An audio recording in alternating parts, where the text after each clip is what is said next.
진짜 가장 안전하고 효율적인 미용 수단은 우리 식탁에 있다.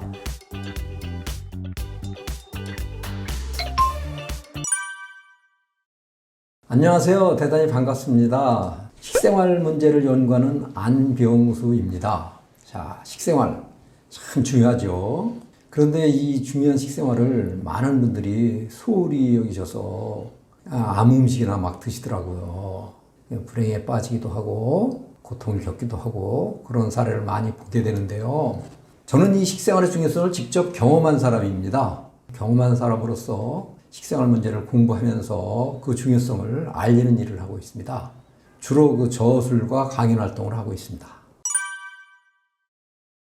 그 초콜릿에도 좋은 게 있고 나쁜 게 있습니다. 그 사용된 원료를 보고 판단할 수 있는데요. 라벨을 보시면 쉽게 알 수 있습니다. 저하고 한번 라벨을 같이 보실까요? 이게 시중에서 판매되고 있는 유명 초콜릿 제품의 라벨입니다. 여기서 지금 중요한 원료가 코코아 메스와 코코아 버터, 이거 두 가지입니다. 이 두 가지 원료가 이제 카카오 열매를 가공해서 만든 건데요. 주목해 하셔야 될 게 코코아 버터입니다. 이 코코아 버터가 이제 카카오 열매에 들어있는 그 천연 유지인데요. 초콜릿을 초콜릿답게 해주고 초콜릿의 항산화력을 완성시켜주는 아주 좋은 유지입니다. 근데 이게 좀 비싸요. 그래서 시중의 일반 초콜릿에서는 이걸 안 쓰고 대신 값싼 정제가공 유지를 씁니다.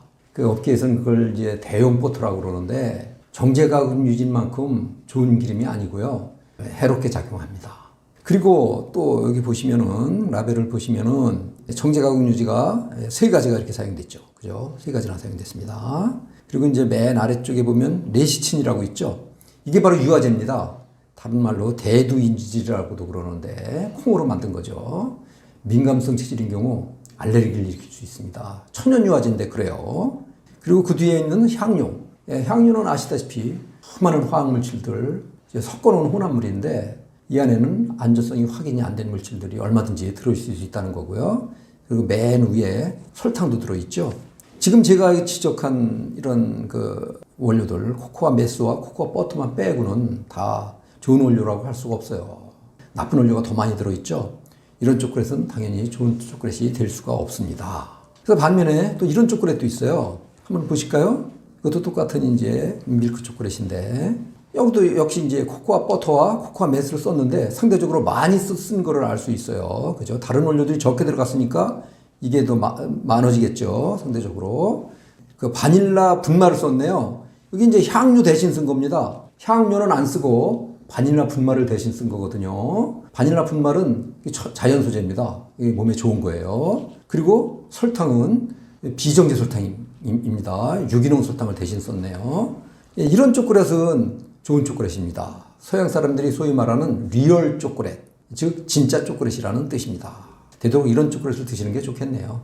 좋은 초콜릿을 이제 고르기 쉬운 방법, 그거는 일단 이제 라벨을 잘 살피셔서 사용된 원료 가짓수가 되도록 적은 게 좋습니다. 적은 게 좋고 반드시 코코아 버터가 사용된 제품을 선택하실 것. 그리고 코코아 메스는 다른 말로 또 코코아 리코라고도 합니다.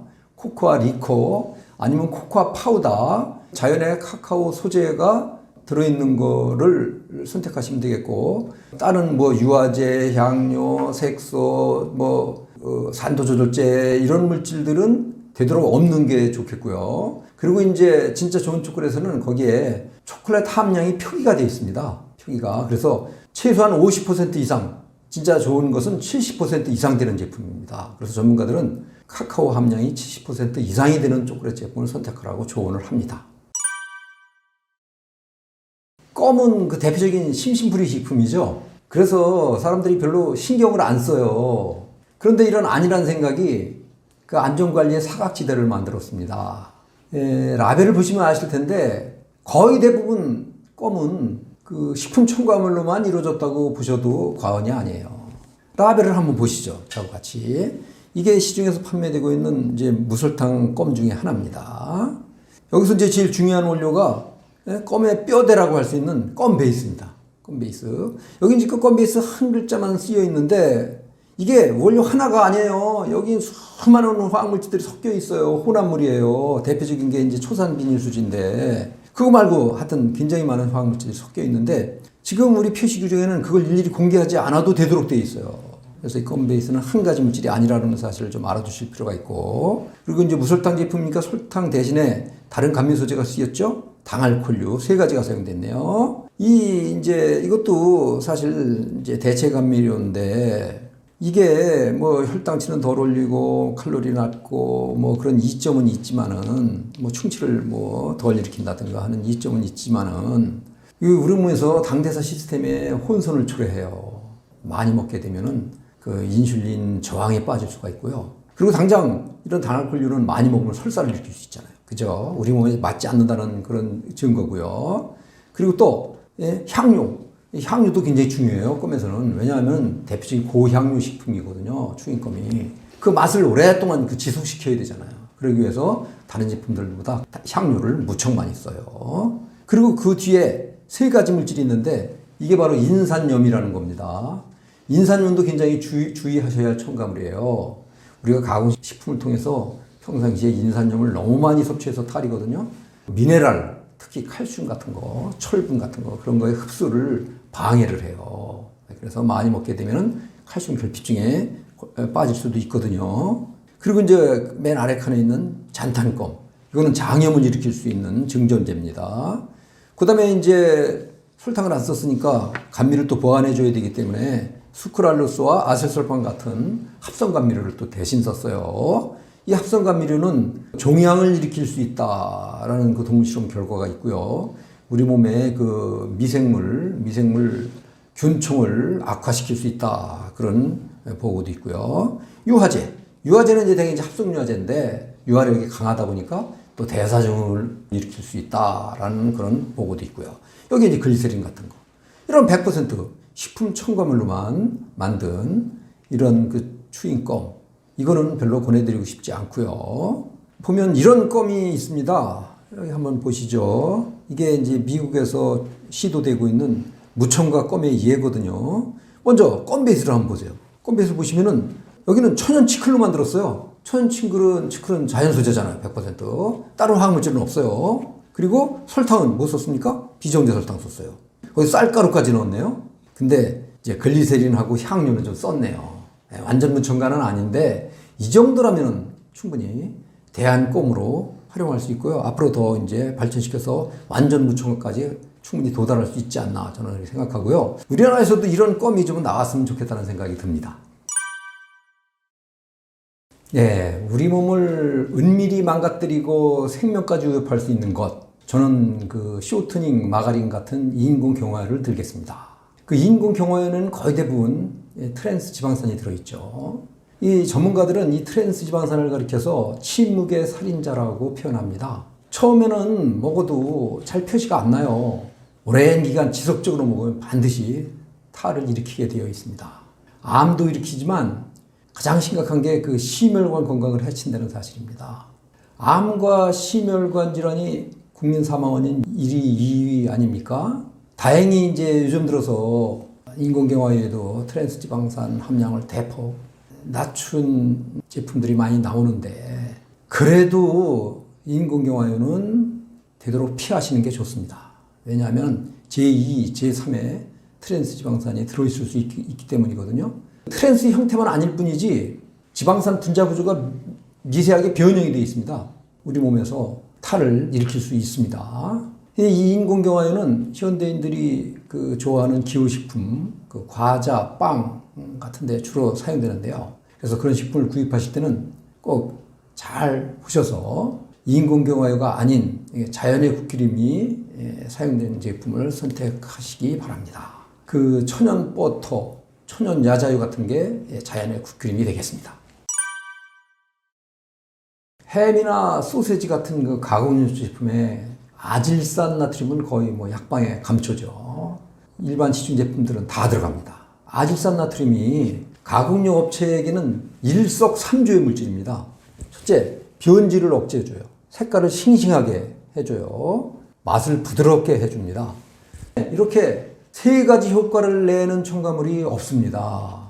업계에서도 이 물질의 유해성에 대해서는 인정을 하면서도 계속 쓰고 있는 겁니다. 문제는 안전성인데요. 독성이 무척 강해요.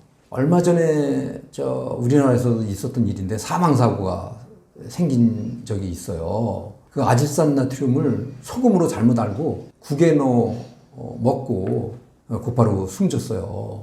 이 독성이 그렇게 강하다는 것을 의미하고요. 그리고 이 아질산 나트륨은 우리 몸속에 들어가면 니트로사민이라는 물질로 변합니다.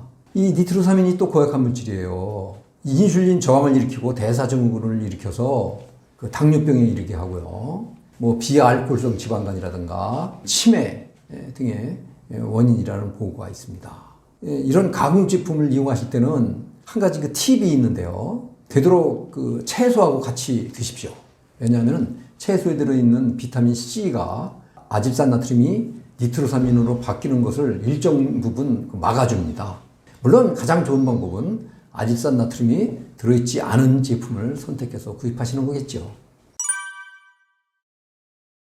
원래 어묵도 잘만 만들면 꽤 좋은 식품입니다. 남녀노소를 불문하고 다들 좋아하시잖아요. 맛도 좋고 그리고 소화도 잘 되고 그러니까. 그런데 시중에서 판매되는 일반 어묵들 문제가 꽤 많습니다. 식품 첨가물들이 꽤 많이 들어가요, 어묵에. 저하고 한번 라벨을 한번 보실까요? 어묵 제품의 라벨. 이게 이제 시중에서 판매되고 있는 그 제품의 한 이해인데, 이제 주원료가 연육입니다, 연육. 연육은 이제 생선살을 갈아 놓은 거죠. 이게 이제 냉동 연육을 쓰는데, 이건 뭐 수입 연육입니다. 그죠? 여기에 이제 설탕, 그죠? 설탕, 뭐 솔비톨 같은 이런 그 감미 소재가 들어가고요. 이게 뭐 좋은 것들이 아니죠. 그 솔비톨도 당알코올인데 당대사 시스템을 혼선에 빠뜨릴 수 있어요. 그리고 이제 산도 조절제. 이 산도 조절제는 제품 이름은 뭔지 몰라요. 이렇게 용도명으로만 표기해놔서 이렇게 또 이것도 표시 규정에서 이렇게 이런 걸 허용하고 있어요. 근데 대개 인산염일 가능성이 굉장히 높습니다. 어묵에는 인산염이 사용되거든요. 그게 이제 이게 접착제 역할을 해요. 그래서 인산염일 가능성이 많은데 미네랄 흡수를 방해한다고 말씀드렸죠. 여기서 이제 주목해야 될 게 L글루타민산 나트륨. 이건 잘 아시죠? MSG라고 하는 인공조미료를 대표하는 물질입니다. 특히 어묵에는 이 MSG가 굉장히 많이 사용된다는 그런 세간의 중론이 있습니다. MSG뿐만이 아니에요. 조미료가 또 하나 있는데 그 옆에 있는 거. 어묵맛 시즈닝이라고 있지 않습니까? 무슨 맛 시즈닝, 무슨 맛 분말, 무슨 맛 베이스 이런 것들 표기된 게 많이 있는데요. 이게 다 조미료, 향료 같은 거 섞어놓은 혼합물이에요. 혼합물. 이렇게 혼합물로 사용할 경우에는 일정 이하로 사용할 경우 그걸 일일이 구성 내역을 공개하지 않아도 된다는 또 규정이 또 있어요. 근데 이것도 하여튼 조미료 혼합물이다 이렇게 보시면 되고요. 소부산칼륨이라고 있죠. 변질을 억제하는 보존료인데 이것도 발암무이식 물질이라는 보고가 있고 유해성이 또 있습니다. 그리고 이제 맨 끝에 있는 효소 처리 스테비아라고 있지 않습니까?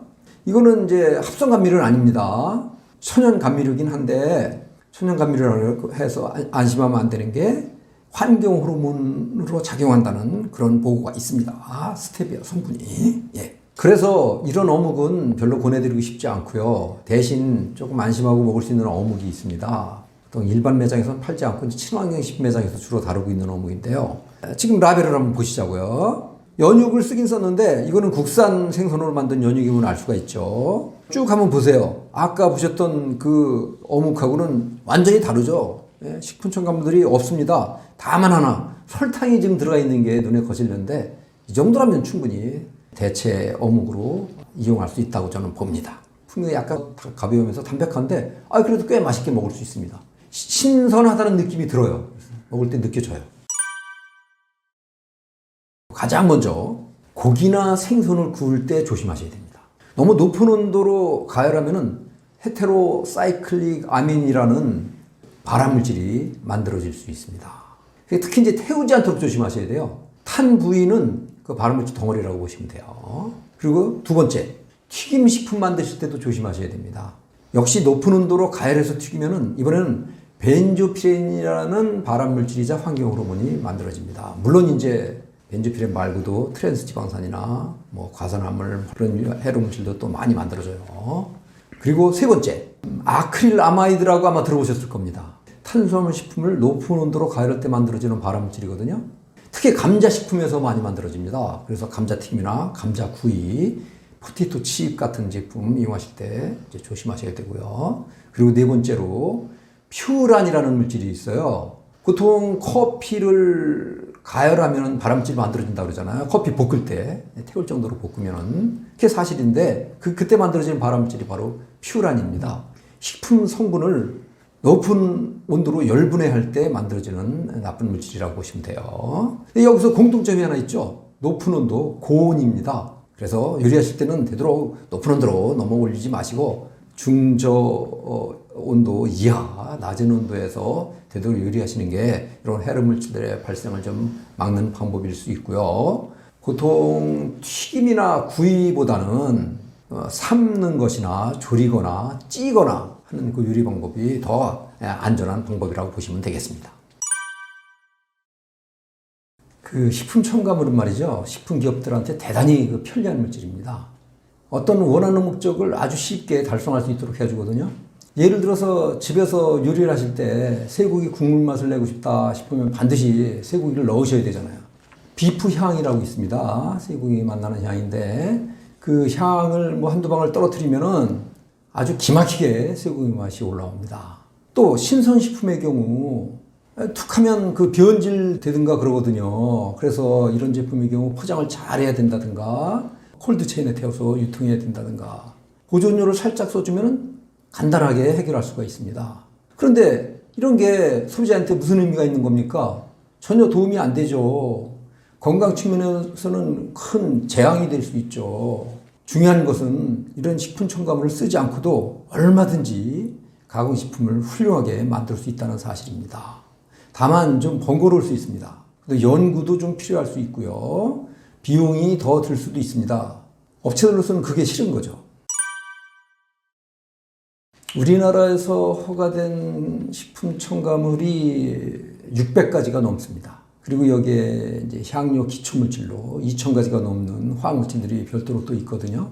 이것들은 다 각각 고유한 사용 목적이 있습니다. 그걸 이제 용도별로 보면은 맛을 좋게 하기 위해서 사용하는 조미료나 향미 증진제 같은 거, 이제 어떤 특정한 맛을 낸다든가 하기 위해서 쓰는 그 향료나 뭐 감미료 같은 거, 그리고 상큼한 맛을 주기 위한 산도 조절제, 색깔을 먹음직스럽게 한다든가 아니면 싱싱한 느낌이 들게 하는 색소, 변질을 억제하는 뭐 보존료, 식감을 부드럽게 하는 뭐 팽창제, 증점제 같은 거, 물과 기름이 잘 섞이게 하는 유화제, 뭐 침전을 방지하는 안정제 같은 물질 등으로 이렇게 나눌 수가 있습니다. 그리고 여기에 또 이제 있는데요. 설탕, 물엿 같은 그 정제당류, 쇼트닝 마가린 같은 인공 경화제들 이런 것들도 엄밀히 말하면 이런 거는 이제 식품으로 분류하지만은 넓은 의미에서는 다 식품 첨가물로 들어간다고 볼 수가 있습니다. 천연 첨가물은 자연 소재로 만들죠. 화학 첨가물은 합성 소재로 만듭니다. 안전성 측면에서는 당연히 이제 천연 첨가물이 좀 낫다고 할 수가 있는데요. 그렇다고 천연 첨가물이라고 해서 안심하시면 안 됩니다. 왜냐하면 천연 첨가물 중에도 해로운 물질들이 꽤 많거든요. 그것은 그 만드는 과정에서 화학 물질들이 마구 사용돼요. 엄밀히 말하면 천연이라는 말을 붙일 수가 없는 거죠. 아무리 안전한 식품 소재라 하더라도 그 안에 있는 어떤 특정 물질만 이렇게 빼서 먹게 되면 우리 몸에서 해롭게 작용하는 경우가 많아요. 그래서 이제 해외에서도 요즘에는 그 천연 첨가물이니 화학 첨가물이니 굳이 이제 구분하지 않는 추세고 우리나라 보건당국도 이제는 더 이상 그 구분하지 않고 있습니다.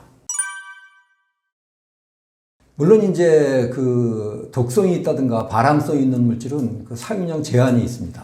기준치를 정해놓고 그 이하에서만 쓰도록 그렇게 하고 있는데요. 그래서 안전하다는 겁니다. 그런데 이게 사실 구시대 이론입니다. 생리학과 신경과학이 발달한 오늘날에는 기준치 이하에서도 얼마든지 해롭게 작용할 수 있다는 게 확인되고 있어요. 크게 두 가지 측면에서 문제점을 제기를 할 수 있겠는데요. 먼저 첫째는 첨가물들을 여러 가지를 동시에 먹게 될 경우, 동시에 사용해서 동시에 먹게 될 경우에는 어떤 예기치 않은 새로운 유해성이 나타날 수 있다는 사실입니다. 그런 것들이 요즘 몇몇 차례 이제 발견되고 있는데 앞으로 더 많아질 거예요. 그리고 또 하나는 아무리 기준치 이하라 하더라도 당장은 독성이 나타나지 않죠. 근데 지속적으로 오랜 기간 먹게 되면은 반드시 어떤 독성을 보여서 문제를 일으킨다는 겁니다. 이게 바로 만성 독성이에요. 이게 바로 이제 지금 우리 식품첨가물 관리 규정에서는 전혀 고려되지 않고 있습니다. 그리고 이 기준치라는 게 어떤 유해성이 확인되면 또 더 줄어들 수도 있고요. 또 어떤 때는 또 올라갈 수도 있고 그러고요. 이미 허가된 첨가물들도 다 허가가 취소되고 그러는 경우도 있잖아요. 그러니까 지금 허가되어 있다고 해가지고 100%다 안전하다? 그렇게 할 수가 없는 거고 그 기준치라는 것도 얼마든지 유동적인 숫자라고 생각하시면 됩니다. 라면은 그 대표적인 인스턴트 식품이죠. 그런데 이 라면을 이렇게 가리켜서 일본의 한 식품 전문가는 21세기에는 가장 먼저 없어져야 할 식품으로 그렇게 표현했습니다. 그 말에 저는 새삼 동의하게 됩니다. 누구도 라면 해로운 거 다 알면서 끊지 못하는 게 바로 라면이잖아요. 일단 식품 첨가물들이 무척 많이 사용됩니다. 어디 라벨을 한번 저 같이 보시죠. 자, 이게 시중에서 판매되고 있는 이제 유명 라벨 제품의 한 예인데요. 여기서 가장 중요한 원료라고 할 수 있는 게 바로 감칠맛을 내는 조미료, L글루타민산 나트륨. 이게 지금 뭐 해롭지 않은 것으로 밝혀졌느니 해서 얼마 전에 또 언론들도 보도하고 그랬는데 이게 학계의 공통된 의견이 아닙니다. 여전히 해롭다는 보고가 계속 나오고 있어요. 예, 나쁜 물질인 거 맞고요. 그리고 조미료가 MSG 하나만 들어가 있는 게 아니에요. 여기도 보세요. 예, 밑에 좀 보실까요? 향미 증진제라고 있죠. 예, 이거는 MSG가 아닌 다른 인공조미료입니다. 다른 인공조미료. 이것도 용도명으로만 표기를 해놨어요. 굳이 이름을 밝히지 않아도 돼서 뭔지는 모르지만 MSG 이외에 다른 인공조미료다라고 생각하시면 되겠고요. 그리고 조미료들이 또 있어요. 감칠맛 베이스, 예? 맛 베이스라고 있고 조미분말이라고 있죠. 이것도 조미분말이고요. 그 다음에 또 마늘분, 조미마늘분이라고 있고 조미맛분이라고 있고요. 그죠? 이것들도 조미료, 향료 등 여러 식품 첨가물을 섞어놓은 혼합물이라고 보면 되는데 이 안에 뭐가 들어있는지 공개하지 않아도 됩니다. 지금 표시 규정에서. 그 위쪽에 한번 보실까요? 향미유, 야채 풍미액, 뭐 녹차 풍미액 같은데 이런 데는 향료가 들어가 있는 혼합물이라고 보시면 돼요. 그리고 또 이제 여기도 인산나트륨이 또 사용됐어요. 보세요. 피로인산나트륨, 폴리인산나트륨, 메타인산나트륨, 메타인산칼륨이네요. 그죠? 네 가지나 인산염이 사용됐네요. 인산염이 우리 몸의 미네랄 흡수를 방해한다고 그렇게 말씀드렸죠. 그리고 또 이제 면발을 부드럽게 하게 해주기 위해서 정점제를 썼는데 대표적인 게 변성전분이고 그다음에 구화검, 검은유도 썼는데 이런 것들이 다 알레르기를 일으킬 수 있어요. 민감성 체질인 경우. 그리고 또 글루텐도 있죠. 글루텐은 이제 밀 들어있는 단백질이지만 좋은 성분이 아닙니다. 많은 사람들이 이 글루텐을 소화를 잘 못 시키는 그런 예들을 우리가 볼 수가 있어요. 맨 아래쪽에 한번 보시죠. 맨 아래쪽에 보면 산도조절제라고 있죠. 그것도 용도명을 표기했네요. 무슨 물질인지 모르겠는데 또 맛을 좋게 하기 위해서 사용한 첨가물일 가능성이 굉장히 높습니다. 그리고 이제 맨 뒤에 있는 거 색소까지 들어가 있죠. 파프리카 추출 색소인데 이 파프리카 추출 색소를 파프리카 열매를 으깬 분쇄한 가루로 생각하시면 안 됩니다. 파프리카 열매 가루는 좋죠. 근데 그거하고 전혀 다른 파프리카 속에 들어있는 색소 성분만 추출해서 만든 색소이기 때문에 해롭게 작용합니다. 우리 몸에서. 이렇게 첨가물 범벅인 이런 라면을 우리가 이제 주로 인스턴트 식품으로 이제 먹고 있는 거고요. 한번 잘 찾아보면 그래도 썩 괜찮은 라면이 또 있어요. 이건 이제 굉장히 단순하죠. 훨씬 사용되는 원료가 적어요. 그죠? 이런 라면을 한번 보시자고요. 여기는 보시면은 조미료 있습니까? 조미료 없어요. 그죠? MSG를 비롯한 조미료 없어요. 물론 이제 무슨 맛 베이스가 있긴 있는데 여기에 조미료 향료 안 들어가 있다고 저는 확신을 합니다. 이거는 이제 친환경 식품이니까요. 또 보시면은 뭐 글루텐 같은 거 사용됐네요. 설탕도 있고 이렇게 첨가물이 있어서 완전 무첨가는 아니지만 훌륭히 앞에 먼저 보여드렸던 그 라면 제품보다는 안심하고 먹을 수 있는 제품이 아닌가 저는 그렇게 보고요. 진짜 완전 무첨가 제품을 우리가 원한다면은 일본의 전통 라면집을 생각하시면 됩니다. 그런 라면집들이 요즘 우리나라에 더러 있더라고요. 그런 라면을 찾는 그 노력을 하는 게 바로 또 소비자들이 또 해야 될 일 아닌가. 그런 소비자들이 늘어나면 그런 라면집들이 더 많아집니다. 그러면 나중에라도 그런 라면 찾기가 훨씬 쉬워지겠죠. 식용유는 그 제조 방법에 따라 이제 두 가지로 나눌 수 있습니다. 압착유와 추출유. 물론 이제 좋은 기름은 압착유라고 볼 수가 있어요. 추출유는 이제 말 그대로 그 기름을 녹여내서 만드는 건데 그 녹여낼 때 그 유기용매를 씁니다. 주로 핵산이라는 석유화 물질을 쓰거든요. 이게 신경 독성이 있는 물질이에요. 핵산이 그 추출유에는 소량 남아 있어요. 그래서 오랜 기간 지속적으로 먹으면 그 문제가 생길 수 있거든요. 이 추출유는 반드시 정제를 해야 됩니다. 그 정제하는 과정에서 또 해로운 물질이 또 많이 만들어져요. 뭐 트랜스 지방산을 비롯해서 여러 나쁜 물질들이 만들어집니다. 그래서 제대로 압착유를 드실 것을 권해드리는데요. 주로 엑스트라 버진이라는 표시가 있는 게 압착유입니다. 그리고 이제 참기름이나 들기름에도 이제 상식이 좀 필요한데요. 보통 색깔이 진하고 고소한 맛이 강한 기름들 그런 거를 좋은 걸로 그렇게 생각하시는데요. 사실은 그 반대입니다. 색깔이 연하고 고소한 맛이 약한 게 좋은 참기름 들기름입니다. 왜냐하면 색깔이 진하고 고소한 맛을 강하게 만들기 위해서는 그 차격이 온도를 높은 온도로 가열해서 짜야 되거든요. 이때 산패까지 진행되는 거예요, 기름에. 진짜 좋은 참기름 들기름은 차격의 온도를 올리지 않고 오히려 냉각시키면서 짜거든요.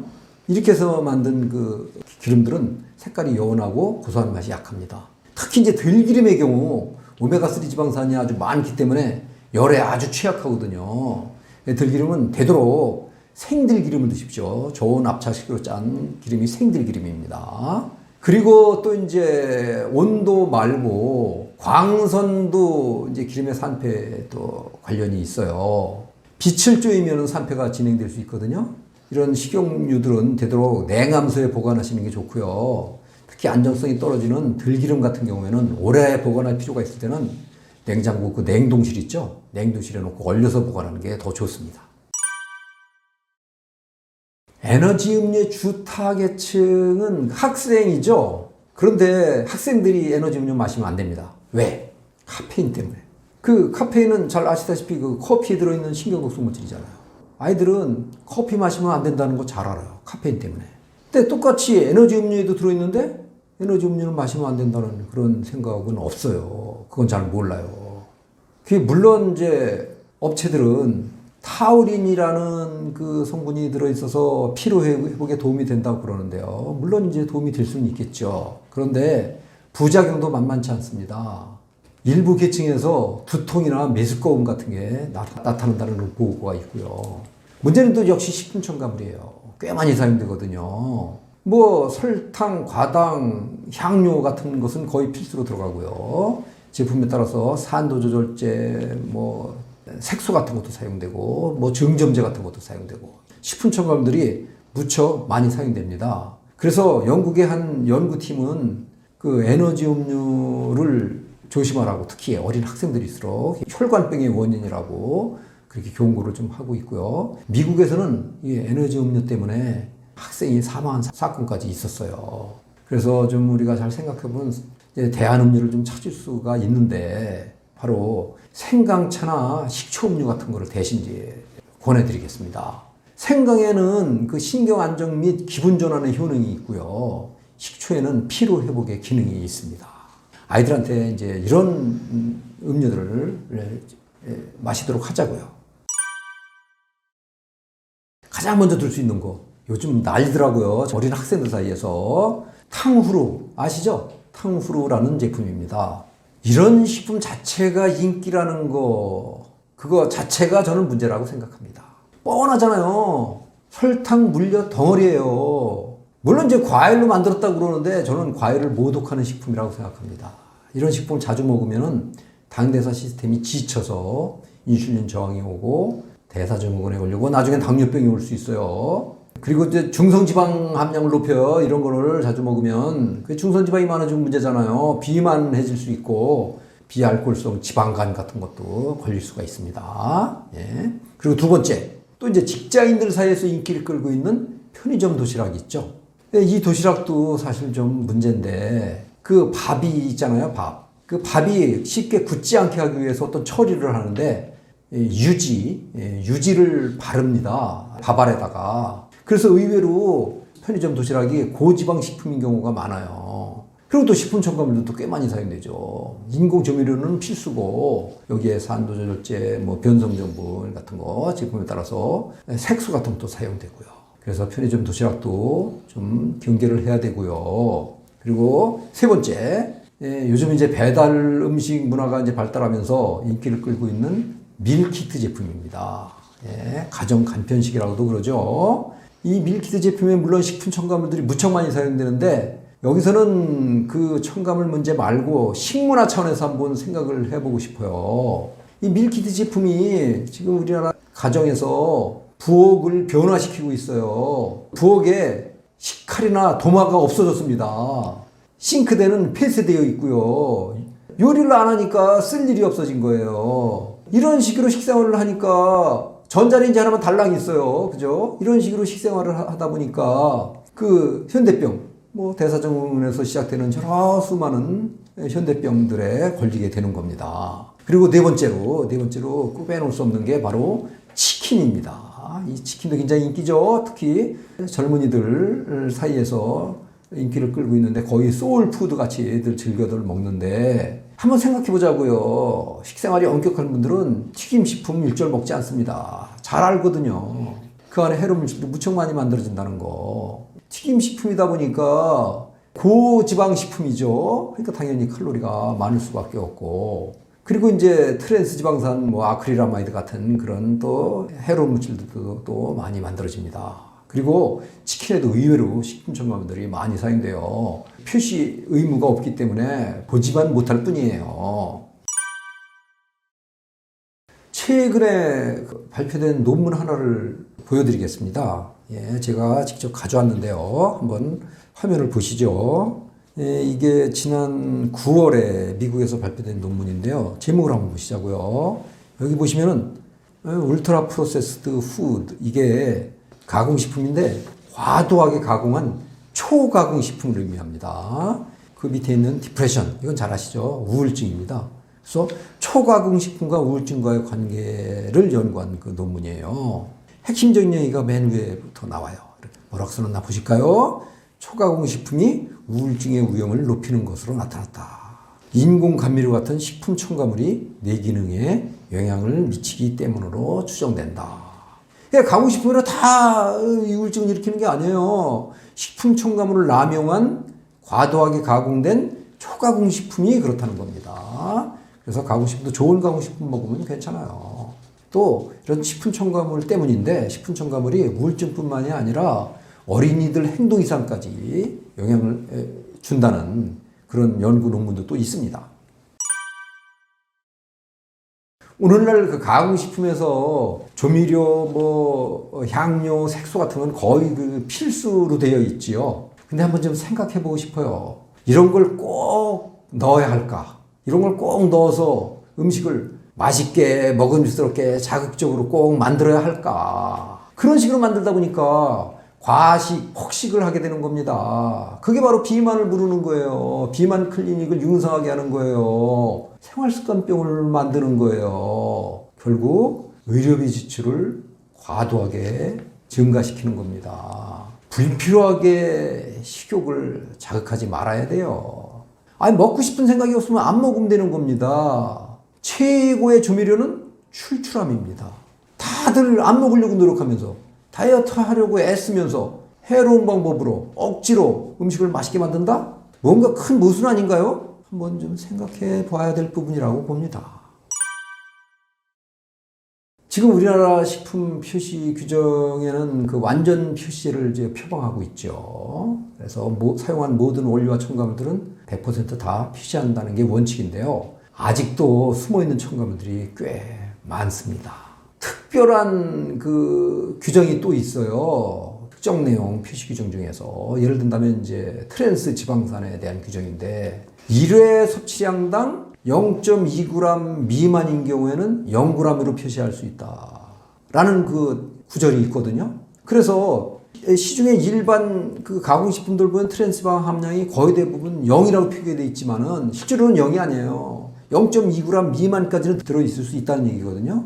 일회 섭취량이라는 그 단서도 이제 주목하셔야 되는데, 한 포장에 한 번 먹을 수 있는 양만 들어있는 게 아니잖아요. 보통 보면 두세 번, 어떤 거는 뭐 10번 뭐 먹을 수 있는 대형 포장도 많이 있잖아요. 그런 제품에는 암만 트랜스지방산 0g으로 표기되어 있다 하더라도 실제로는 트랜스지방산이 꽤 많이 들어있을 수 있는 겁니다. 그리고 또 이제 칼로리 표기, 열량, 칼로리 표기도 또 마찬가지예요. 일회 섭취량 기준으로 하거든요. 대용량 포장의 경우, 그런 경우에 보면 칼로리가 높지 않아요. 그래서 칼로리가 이게 저칼로리 제품이면 이렇게 생각하기 쉬운데 아니죠. 일회 섭취량을 기준으로 우리가 판단을 해야 되는 겁니다. 그래서 항상 가공식품 그 성분표를 보실 때는 일회 섭취량이 얼마인지를 먼저 살펴보실 필요가 있습니다. 대표적인 게 이제 복합 원재료라는 개념이 지금 사용되고 있어요. 이게 복합 원재료라는 게 뭔가 하면은 여러 가지 원료 및 첨가물들을 혼합해서 섞어 놓은 것, 그 혼합물이라고 보시면 되거든요. 그 혼합물 형태를 그대로 사용하면은 그 안에 뭐가 들어있는지 굳이 공개하지 않아도 됩니다. 일정량 이하로 사용할 경우. 이 요점이 이제 가장 취약한 거고요. 그리고 또 하나, 용도명만 표시해주면 되는 게 있어요. 굳이 이름을 밝히지 않아도 됩니다. 산도조절제, 향미증진제, 이름이 굳이 나와 있지 않아요. 제품 물질이. 그런 경우에는 어떤 특정 물질을 좀 피해야 할 경우에 확인할 방법이 없다는 그런 문제점이 있어요. 그리고 또 식품 첨가물 중에 실제로 사용되고도 표기되지 않는 경우가 있거든요. 그거는 최종 제품에 남아있지 않을 경우 그렇습니다. 예를 든다면은 제조 과정에서 만약에 염산 처리를 했다, 아니면 무슨 오존수 처리를 했다, 그런 경우 중간에서 다 중화시킨다든가 다 씻어서 제거를 하거든요. 그럼 최종 제품에 남아있지 않아요. 그럴 때는 염산 처리했다, 오존수 처리했다라는 표기를 하지 않아도 되는 겁니다. 그리고 또 포장 크기가 작은 거 있죠.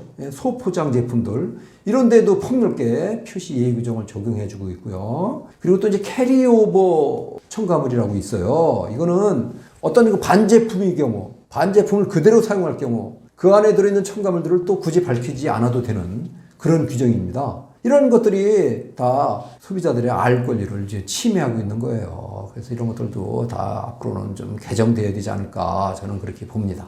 그러니까 이제 외식하러 가셨을 때 그 요식업소에서 먹는 식품들 거기에 소스니 상당히 요리에도 그래요. 요리도 그렇고 첨가물들이 무척 많이 들어가요. 조미료 향료는 거의 필수니까 담백 가스분해물 같은 거 그런 게 들어가는데 소비자들이 이제 확인할 방법이 없죠. 거기에 라벨 같은 게 없으니까 그것도 그게 식품 표시 기준에서 다 허용을 하고 있어요. 물론 그 업체들이 이제 편의를 봐주기 위한 건데 현지에서 직접 제조한 식품인 경우 가게면 가게, 어느 업소면 업소 거기서 직접 제조한 식품의 경우에는 굳이 사용되는 원료를 밝히지 않아도 된다라는 그 규정이 또 있습니다.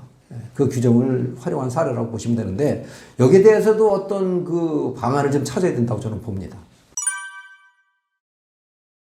소비자가 깨어 있으면 그 시장이 투명해집니다. 반대로 소비자가 무관심하면 시장이 망가집니다. 그래서 소비자 책임이 크다는 얘기인데요. 식품 첨가물 맞는 시대 세 가지 제안을 좀 하고 싶어요. 먼저 라벨의 원료 표시란을 잘 살피자. 해로운 원료가 보이면 그 선택 안 하면 되는 거예요. 물론 이제 식품 첨가물이 되겠는데 그렇다고 식품 첨가물 박사가 될 것까지는 없어요. 쉽게 생각하자고요. 우리 집 부엌에 어울리는 물질이냐 아니냐. 어울리지 않는 물질이라면 이거 나쁜 물질이라고 보시면 돼요. 그런 제품이 들어있는 거 선택하시지 않으면 되는 겁니다. 그게 중요하고요. 그리고 두 번째, 로컬 푸드, 국산 식자재죠. 되도록 로컬 푸드가 사용된 가공식품을 선택하자. 대개 그런 제품들은 식품 첨가물을 사용하지 않거나 사용하더라도 극히 제한적으로 사용합니다. 그래서 식품 첨가물부터 멀리할 수 있는 생활이 될 수 있는데 이 로컬 푸드 식생활은 식문화 차원에서도 중요해요. 요즘 이제 ESG 시대 아닙니까? 그 멀리서 수입해오는 그 농산물의 경우에는 에너지 낭비가 심해요. 그래서 환경오염도 시키거든요. 로컬 푸드는 아니죠. 괜찮죠. 물론 이제 영양적으로도 굉장히 유리한 거는 그건 당연한 거고요. 그리고 또 중요한 게 하나 있는데 식량 안보 차원에서도 굉장히 중요합니다. 로컬 푸드 식생활이. 그 우리나라 지금 큰 문제가 식량 자급률이 굉장히 낮은 거 아닙니까? 이걸 빨리 올려야 되는데 그래서 국산 식자재를 많이 이용해서 그 생산 기반을 더 넓혀야 되지 않을까 그렇게 생각하고요. 그리고 세 번째가 식생활만큼은 슬로우 문화를 즐기자. 역시 슬로우 푸드에는 식품 첨가물이 없거나 적습니다. 맞습니다. 그래서 슬로우 푸드 식생활을 하면 자연적으로 또 식품 첨가물로부터 멀어질 수 있다고 보거든요. 직장에서 일할 때는 빠르게 행동해야 돼요. 신속하게 결정해야 돼요. 그런데 음식을 먹을 때만은 여유를 가지고 천천히 느긋하게 먹도록 하자. 이게 바로 슬로우 푸드 식생활이고요. 우리 건강을 지키는 아주 좋은 방법입니다. 그래서 식품 첨가물은 신속성은 편리성은 유해성입니다. 바로 이 네 가지가 영원히 변하지 않는 불변의 진리라고 보시면 됩니다. 제가 이제 첨가물 말씀을 드리면은 그럼 먹을 게 없어 뭘 먹어야 돼 뭐 이런 말씀을 하시는데 천만의 말씀이에요. 저는 먹을 게 너무 많아서 탈이에요. 그래서 이 시대에 하나 권해드리고 싶은 식품이 하나 있는데요. 바로 고구마입니다. 예, 고구마. 이 고구마는 오래전부터 인류와 함께 해온 자연의 먹거리죠. 그 예전에는 끼니를 연명하기 위한 그 구황식품으로 이용됐는데 요즘에는 약선식품으로 대우받고 있어요. 예, 맞아요. 고구마에 약선 효능이 있어요. 서양에서는 이미 오래전부터 이 고구마를 당뇨병 예방식품으로 활용해 왔습니다. 그리고 고구마 하면 뭐니 해도 다이어트 효과죠. 감자는 당 지수가 무척 높습니다. 근데 고구마는 비용 낮아요. 왜 이런 차이가 있는 건가? 섬유질의 차이입니다. 섬유질이 감자보다 고구마에 훨씬 많거든요. 당 지수가 낮은 식품이 다이어트의 효능을 갖고 있잖아요. 그리고 또 의외로 고구마에는 말이죠. 영양소도 가득해요. 비타민 C, 비타민 E 같은 천연 항산화 영양분들, 뭐 미네랄도 칼슘, 철, 망간, 뭐 이런 그 아주 이런 물질들도 고구마에 굉장히 많이 들어 있습니다. 또 섬유질이 많으니까 또 하나 좋은 점이 만약에 변비로 고생하는 분이 계시다면 고구마의 도움을 받을 수 있다는 사실, 이것도 잘 알려져 있는 얘기죠. 고구마는 그 먹을 때 그 퍽퍽한 느낌이 들죠. 그래서 견과류와 함께 드시면 굉장히 좋습니다. 먹기 편하고 영양적으로도 궁합이 잘 맞아요. 고구마에 상대적으로 좀 부족한 단백질이나 필수 지방을 보완해 주죠. 견과류가. 바나나 있죠. 바나나도 고구마하고 아주 잘 어울립니다. 역시 먹기 편하고 비타민이나 미네랄 같은 거를 서로 또 잘 보충해 줘요. 그런데 대개 고구마를 드실 때 보면 이제 삶은 고구마보다는 구운 고구마를 드시죠. 예, 좋아요. 드시는 좋은데 구울 때 태우지 않도록 조심하셔야 돼요. 고구마를 태우게 되면은 뭐 아크릴아마이드 같은 또 해로운 물질들이 만들어지죠. 그래서 어떤 분들은 알루미늄 호일에 싸서 이렇게 굽는 분들이 계시더라고. 그게 좋은 방법이 아닙니다. 알루미늄 성분이 녹아나올 수 있어요. 아주 뜨거운 온도니까 더 많이 녹아나올 수 있거든요. 그리고 이제 모든 농산물이 마찬가지인데 고구마도 되도록 깨끗이 잘 씻어서 껍질째 드실 것을 권해드립니다. 네, 긴 시간 들어주셔서 감사합니다. 아무쪼록 식생활 잘 하셔서 건강하시길 빌겠습니다. 안녕하세요. 대단히 반갑습니다. 우리가 살아가면서 보면은 참 소중한 일들이 꽤 많은 것 같습니다. 그런데 소중함을 망각하고 소홀히 여김으로써 고통에 빠지기도 하고 불행을 당하기도 하고 그런 사례를 보게 되는데요. 그 대표적인 것 중에 하나가 바로 식생활이 아닐까. 식생활 참 중요하잖아요. 저는 이 식생활의 중요성을 직접 경험했습니다. 음식으로 인해서 건강을 잃을 뻔했다가 다시 음식으로 건강을 되찾은 사람입니다. 당시 제가 식생활이 무척 나빴었거든요. 그건 이제 그때 제가 하던 일과 관계가 있었습니다. 제가 그 과자 만드는 일을 했었거든요. 과자를 많이 먹을 수밖에 없었는데 유독 남들보다 더 많이 먹은 게 탈이었습니다. 그래서 그 유해성이 빨리 나타난 건데요. 30대 때 벌써 성인병 증상이 오고 그랬습니다. 나중에 이제 결국 건강이 더 나빠져서 하던 일도 그만두고 이제 당시 좋아하던 음식들 뭐 인스턴트 식품, 패스트푸드 같은 걸 굉장히 좋아했는데 그런 거 다 끊고 식생활을 완전히 바꿨습니다. 그랬더니 몰라보게 좋아지더라고요. 건강이 다시. 그 얼마나 중요한 얘기입니까? 그래서 이 사실을 있는 그대로 알리기 위해서 책을 쓰고 강의 활동을 하면서 지내고 있습니다. 예, 이제 여러 가지 건강상의 그 호전 현상이 있었는데요. 한 10가지 정도만 요약해 본다면은, 첫째, 밥맛이 무척 좋아졌어요. 밥맛이. 과자 즐겨 드시는 분들은 아마 공통적으로 동의하실 겁니다. 과자 먹다 안 먹으면 밥맛 좋아질 거예요. 그 밥맛이 좋아지니까 소화가 잘 돼요.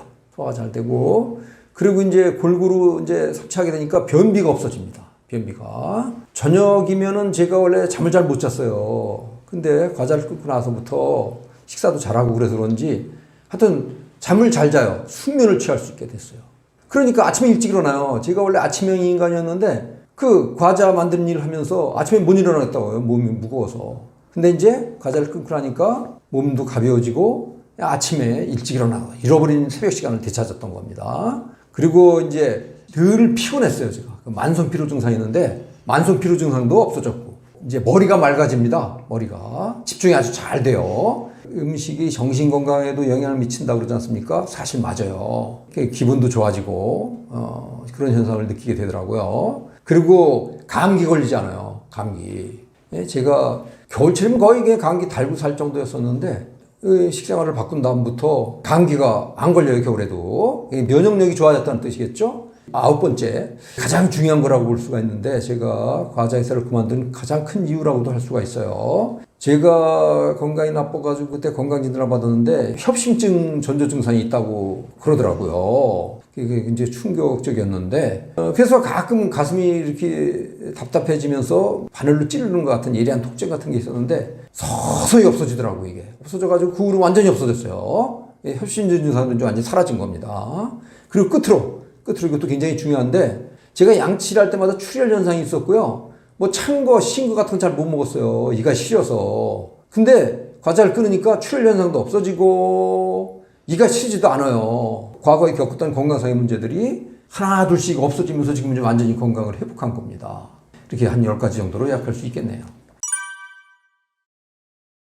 이제 그 과자 좋아하시는 분들은 아마 느끼실 텐데 무슨 일로 해서 이제 과자를 먹다가 이제 못 먹는 일이 생기면은 어떤 금단 현상 같은 걸 느끼실 겁니다.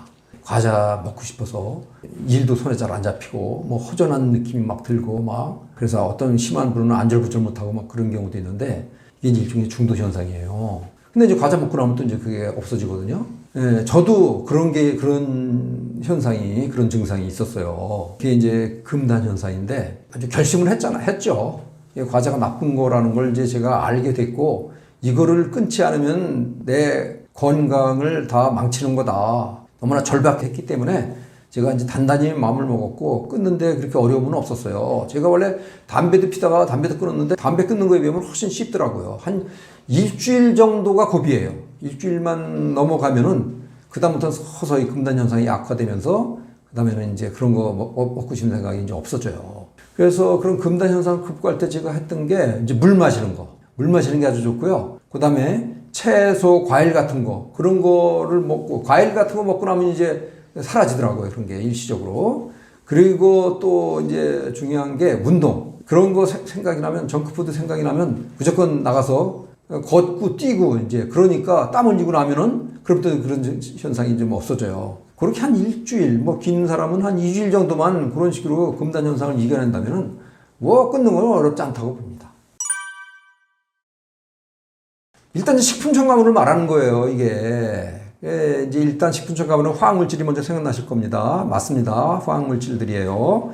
예, 화학물질이 지금 첨가물로 허가된 게 이제 400가지가 넘어요. 그리고 여기에 향료 기초물질로 들어가는 게 2000가지가 넘는 물질이 또 이제 별도로 있습니다. 이 화학물질들이 있고, 이게 한 개 군이고, 또 한 개 군은 설탕하고 물엿, 과당 같은 당류인데 정제한 정제당입니다. 정제한 정제당. 이 당류는 엄밀히 말하면은 그냥 식품입니다. 식품 첨가물은 아니지만 넓은 의미에서 다 식품 첨가물로 들어가요. 그리고 또 한 개 군이 유지인데 기름, 정제 가공 유지입니다. 추출 정제유, 쇼트닝, 마가린 같은 이런 가공식품에 주로 사용되는 이런 정제 가공 유지. 이것도 엄밀히 말하면 식품이지만 넓은 범위에서 다 식품 첨가물로 들어갑니다. 그래서 가공식품에 사용되는 3가지 나쁜 원료 구분하면은 수많은 종류의 화학물질들, 그 다음에 정제당, 정제가공 유지를 들 수 있겠습니다. 그러니까 일반 친환경 식품 매장에서 파는 무첨가 가공식품이 아닌 한 일반 가공식품은 거의 다 들어간다고 보시면 됩니다. 천만의 말씀입니다. 식품 첨가물 꼭 넣어야만 가공식품 만들 수 있는 게 아닙니다. 식품 첨가물 쓰지 않고도 얼마든지 훌륭하게 가공식품 만들 수 있습니다. 사실 진짜로 좋은 가공식품 만들려면 첨가물 쓰지 않는 게 원칙이에요. 예를 든다면 아주 유능한 요리사, 셰프의 요리 비방서 속에 조미료, 향료 없어요. 근데 그분들이 만드는 음식 맛이 기가 막히게 좋잖아요. 연구하면 다 방법을 찾을 수 있어요. 좀 번거롭지만 노력하면 길이 있어요. 그리고 비용이 조금 더 들 수 있지만 그 정도는 기꺼이 식생활 안전을 위해서 투자할 수 있다고 저는 보거든요. 업계에서는 그게 싫다는 얘기입니다. 사실 요즘 첨가물 쓰지 않고 만든 무첨가 가공식품도 요즘 일부 친환경 식품 매장 중심으로 많이 나와서 활발히 팔리고 있어요. 첨가물을 꼭 써야 되는 게 아닙니다. 이제 이게 세계 최대 아이스크림 재벌 회사 이야기인데요. 미국 회사입니다. 물론 지금은 이제 다국적 회사로 되어 있지만 이 회사의 창업자가 원래 2명이었어요. 근데 이제 2명 중에 한 분이 50대 중반이죠. 심혈관 질환으로 숨졌어요. 그 문제는 남아있는 다른 창업자 한 분도 건강이 안 좋았다는 겁니다. 고혈압에다가 당뇨병 증상까지 있었어요. 근데 그 창업자에게는 아들이 하나 있었는데요. 외아들입니다. 유일한 상속자라고 볼 수가 있죠. 그래서 그 창업주 아버지는 그 아들이 자신이 하는 이 아이스크림 사업을 이어받기를 원했어요. 그런데 이 아들이 폭탄 발언을 합니다. 나는 아버지가 이룬 아이스크림 왕국을 이어받지 않겠습니다.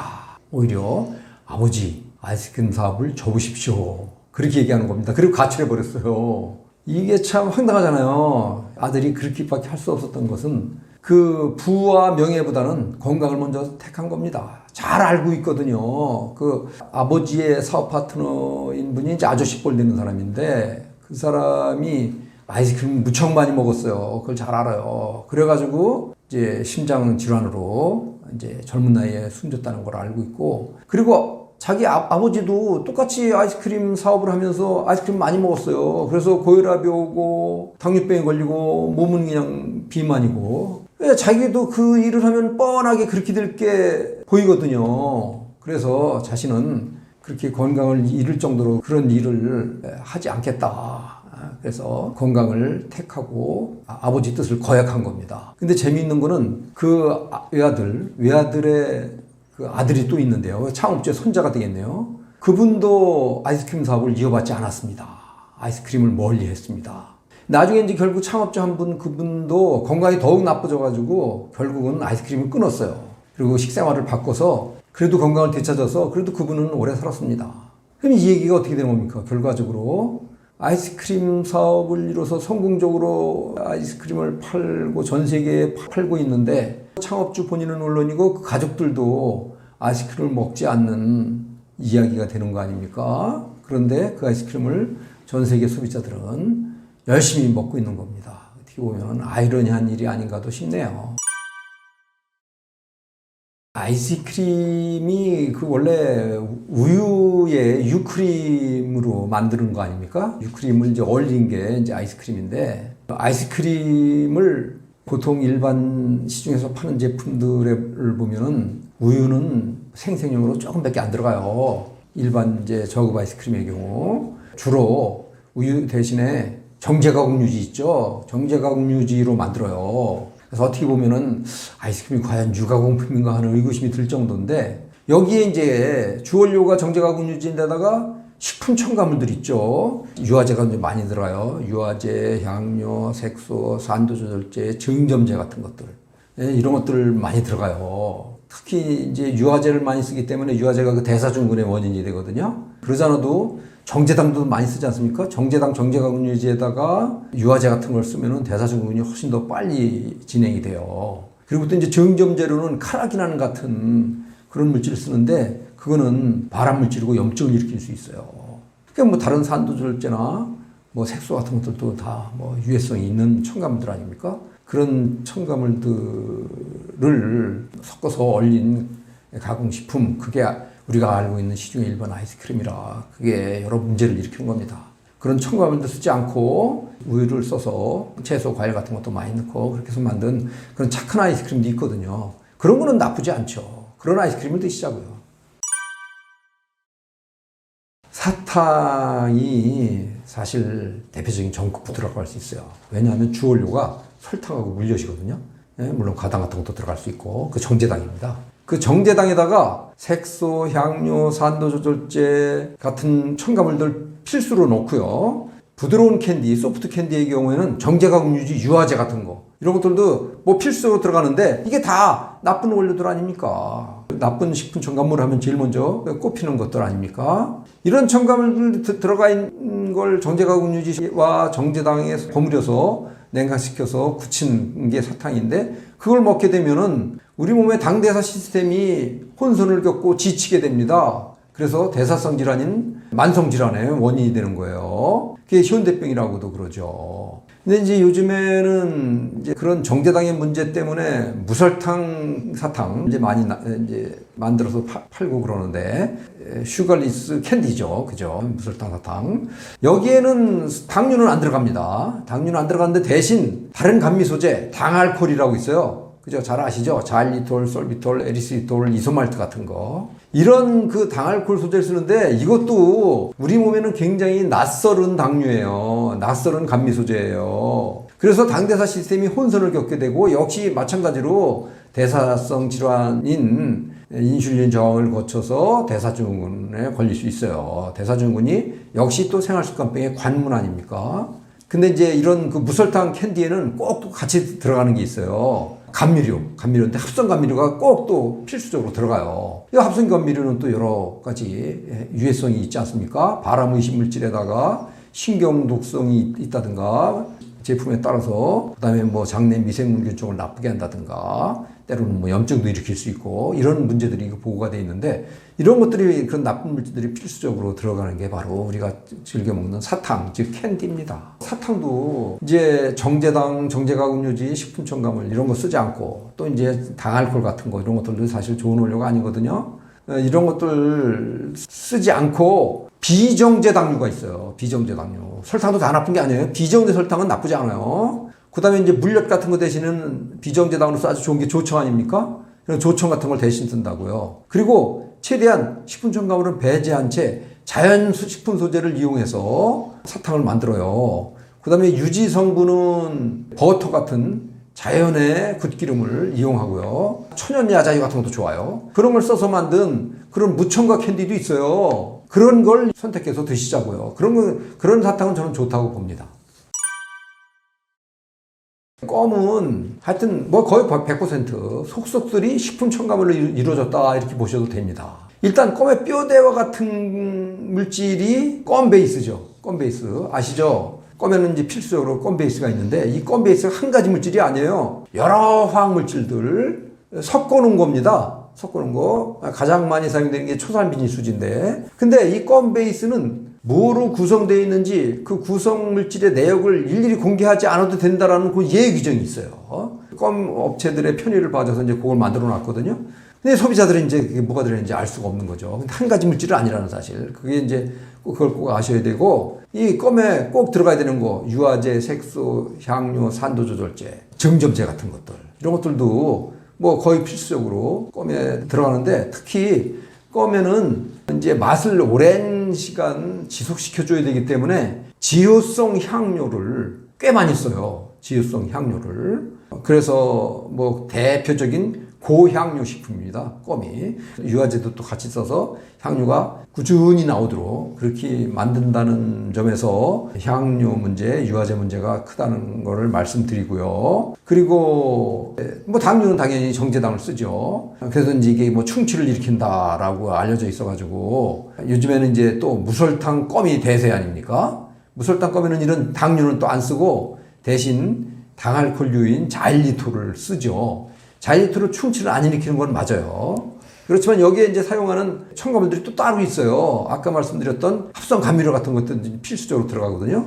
거기에 이제 산도절제, 유화제, 증점제, 향료 뭐 이런 것들은 똑같이 들어가고. 그래서 무설탕 제품도 충치와는 무관하지만 다른 문제는 똑같이 가지고 있다. 그런 점에서 껌은 조심해야 될 식품이 아닌가, 가공식품이긴 하지만. 물론 이제 취식량이 적다고 해서 안전성 관리에 사각지대에 놓여 있는 건 사실이에요. 그렇지만 자주 씹는 사람의 경우에는 이 껌을 통해서 섭취하는 식품 첨가물도 꽤 많을 수밖에 없습니다. 요즘에 이제 서양에서는 조금 새로운 시도가 이제 눈에 띄는데요. 껌 베이스에 그 합성 물질이 아닌 천연 치크를 씁니다. 그리고 다른 해로운 첨가물도 최대한 쓰지 않거나 적게 취사 선택해서 쓴 그런 껌들도 있더라고요. 우리나라에는 아직은 없는데 이런 껌이 우리나라에도 좀 나왔으면 좋겠습니다. 라면 하면 이제 인스턴트 식품 대표하는 건데 그 인스턴트 식품들이 공통점이 있죠. 아주 맛이 구수하죠. 그죠? 쇠고기 국맛을 가지고 있죠. 쇠고기 국물 맛. 이걸 이제 감칠맛이라고 하지 않습니까? 이 맛을 내는 거 인공조미료죠. 대표적인 게 MSG, L-글루타민산 나트륨이라고도 하는 거. 근데 요즘에는 이제 일부 라면 제품에서 MSG를 사용하지 않은 제품들도 있어요, 있기는. 그렇다고 인공조미료 안 쓴 건 아닙니다. 다른 형태의 인공조미료를 쓴 거예요. 마찬가지로 인공조미료는 들어간다고 보시면 돼요. 그리고 이제 이 인공조미료 말고 산도조절제, 뭐 인산염, 산도조절제는 인산염이 주로 사용되는데 면발을 좀 부드럽게 해주는 역할을 하거든요. 그리고 또 이제 면발을 부드럽게 해주는 역할로 이제 변성전분 같은 증점제 같은 거, 무슨 검류 같은 것도 심지어 사용되는 경우도 있고 그런 것들이 있는데 인산염이 문제가 우리 몸에서 미네랄의 흡수를 방해를 해요. 특히 이제 칼슘, 철 같은 거. 그래서 그 인산염이 들어가 있는 인스턴트 식품을 많이 먹으면은 칼슘 결핍증에 빠질 경우가 많고 그래서 골다공증하고도 관계가 있거든요.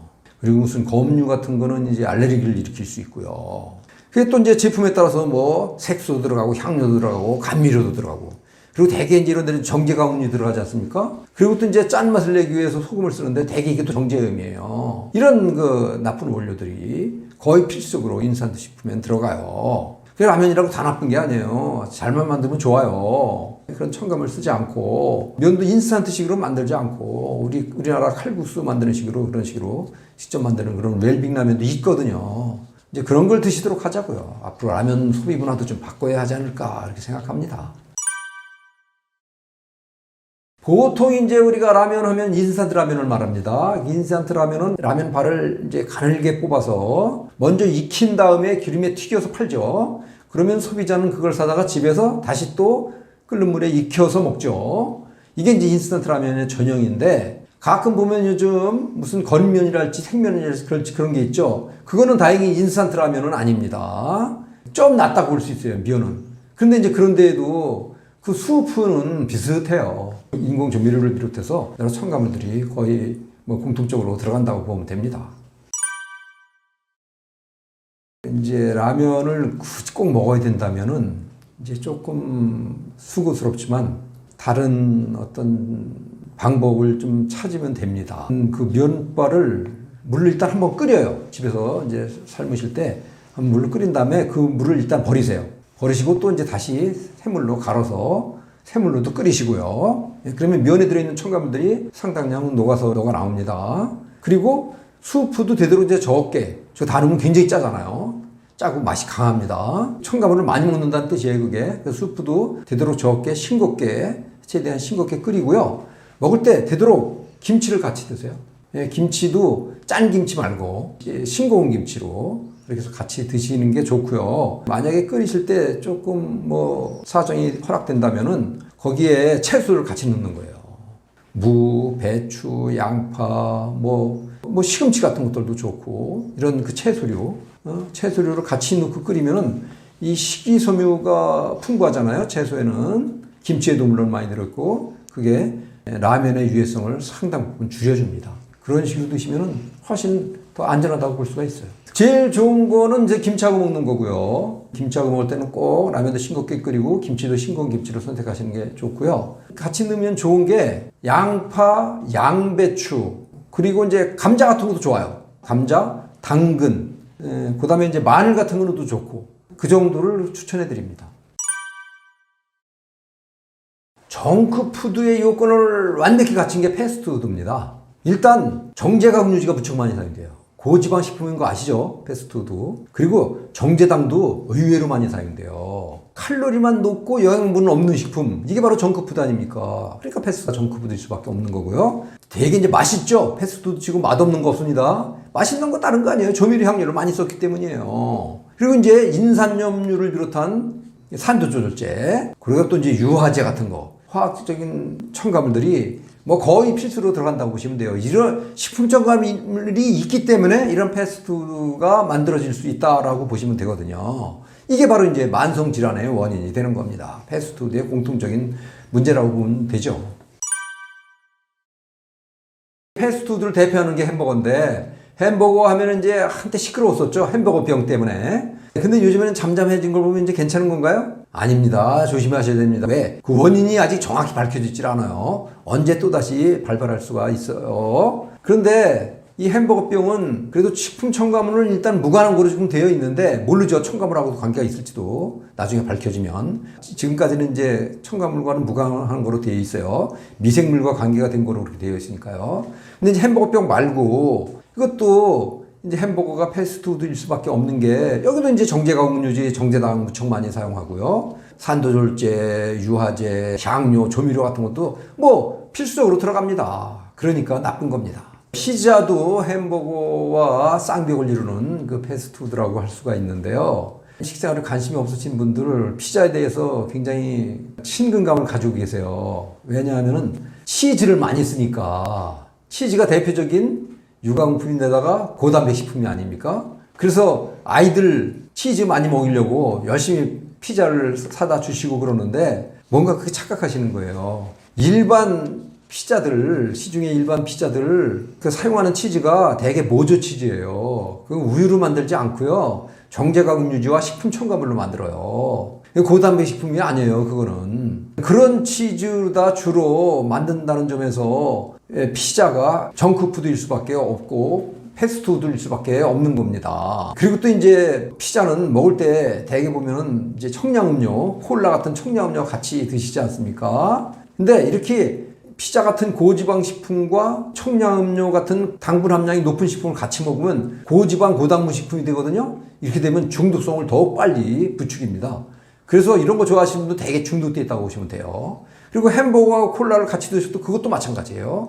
고지방 고당분 식품을 먹는 거기 때문에 중독 현상이 더 촉진됩니다. 그리고 이제 패스트푸드점에서 약방의 감초같이 나오는 메뉴가 있지 않습니까? 감자튀김입니다. 이 감자튀김도 사실은 영양분이 많이 유실이 돼 있어요. 감자 튀기기 전에 이러한 방법 전처리를 하거든요. 전처리를 하는 과정에서 영양분이 많이 유실되어 있고요. 그래서 감자의 영양분을 많이 손실된 식품이다, 이렇게 보시는 게 좋고요. 그리고 튀길 때 되게 이제 높은 온도에서 기름으로 이제 튀기거든요. 이 과정에서 해로운 물질들이 많이 만들어져요. 뭐 트랜스지방산, 활성산소, 벤조피렌 같은 거, 과산화물 이런 게 만들어지는데, 특히 감자를 튀길 때 만들어지는 나쁜 물질이 아크릴 아마이드라는 겁니다. 이것도 발암물질이에요. 그래서 감자 같은 식품은 튀길 때는 되도록 낮은 온도에서 튀겨야 되는데, 패스트푸드점에서는 되게 이제 높은 온도에서 튀겨요.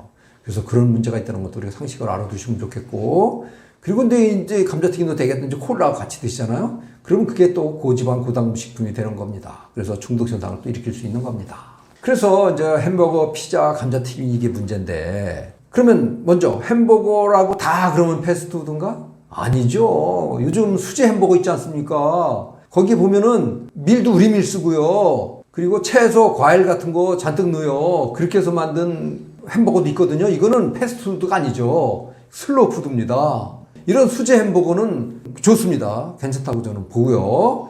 피자도 진짜 치즈를 쓰고 말이죠. 우유로 만든 진짜 정통 치즈를 쓰고, 그리고 채소, 과일 같은 거 잔뜩 쓰고, 또 이제 우유 같은 것도 많이 넣고, 기름도 자연의 기름을 쓰는 게 좋아요. 자연의 기름, 뭐 버터라든가 야자유 같은 거, 그게 물론 이제 천연 버터, 천연 야자유가 되어야죠. 그리고 당도 비정제 당류를 쓰고, 첨가물은 최대한 배제한 이런 피자라면 저는 좋다고 봐요. 그게 바로 이탈리아의 전통 피자가 그래요. 그리고 감자튀김도 되도록 패스트점에서 파는 거는 이제 좀 자제하시고, 감자튀김을 꼭 드시고 싶다면은 집에서 직접 감자를 썰어서 낮은 온도에서 신선한 기름으로 튀겨 드신다면 그거는 좋다고 저는 봅니다.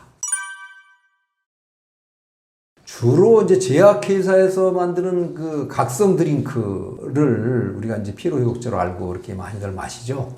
습관적으로들 마시죠. 그걸 왜 이렇게 드십니까? 건강에 도움이 될 것 같아서 드시죠. 글쎄요, 그게 건강에 도움이 될까요? 물론 이제 몇 가지 기능성 성분이 들어있는 건 사실인데 저는 그다지 의미가 없다고 봅니다. 오히려 나쁜 물질들이 더 많이 들어있어요. 식품 첨가물들이에요. 그게 바로 대표적인 게 정제당입니다. 설탕 같은 거 거기 필수로 들어가고 또 설탕 이외에 감미료 있죠. 합성 감미료 같은 거 들어가고 산도 조절제, 향료 같은 거 이런 거에 혼합 용액이라고 보시면 돼요. 어떻게 보면은 청량음료의 일종이 아닌가, 값비싼 청량음료라고 보시면 됩니다. 사실 베링거 인겔하임이라는 그 유명한 제약회사 있지 않습니까? 그 회사의 부회장인 그 바너 박사가 한번 이런 말을 한 적이 있어요. 우리나라에 와서 한국의 제약회사들은 음료회사다라고 그렇게 조롱조롱 얘기를 했어요. 왜 그런 얘기를 들어야 하는지 한번 우리가 생각을 좀 해봐야 된다고 봅니다. 그래서 이런 피로회복제 드링크를 진정으로 원하신다면 우리나라 전통 음료 중에 썩 괜찮은 것들이 있어요. 생강차,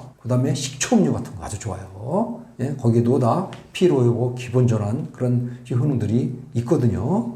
그리고 이제 또 뭐 요즘 젊은들도 많이 좋아하시던데 허브차 같은 거 얼마나 좋습니까? 또 약초차 같은 것들도 그냥 다만 첨가물이 없는 자연의 음료 같은 거 그런 것들도 다 도움이 돼요. 그런 거를 이렇게 바꿔 마시도록 그렇게 하자고요. 아이들한테도 그런 걸 주시도록 하자고요.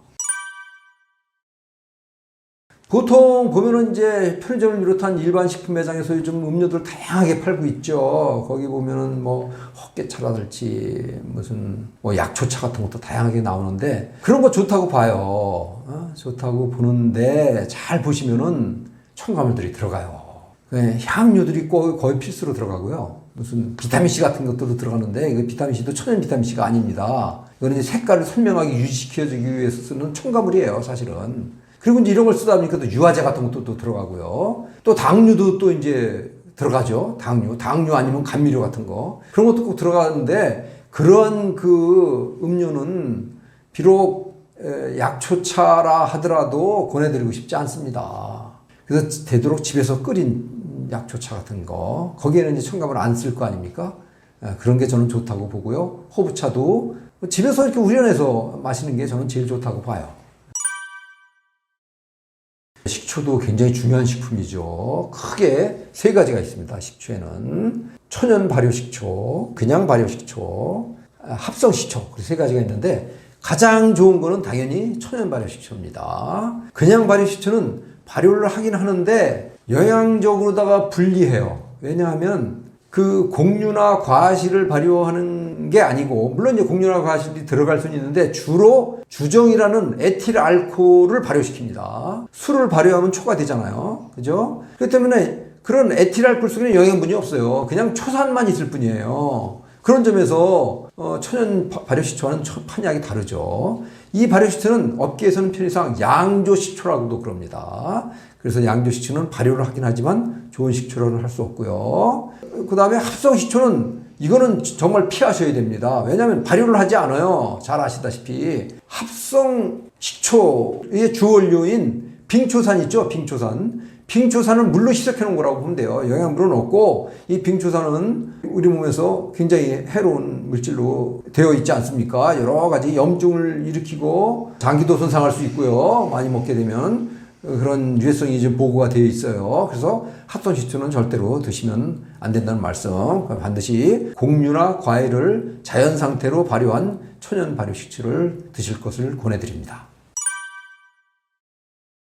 지금 이제 화학물질이 식품 첨가물이라는 이름으로 이제 공식적으로 식품에 사용되기 시작한 게 19세기 후반경입니다. 지금부터 한 150년쯤 됐나요? 그 당시에는 인체 과학에 대한 개념이 거의 없었어요.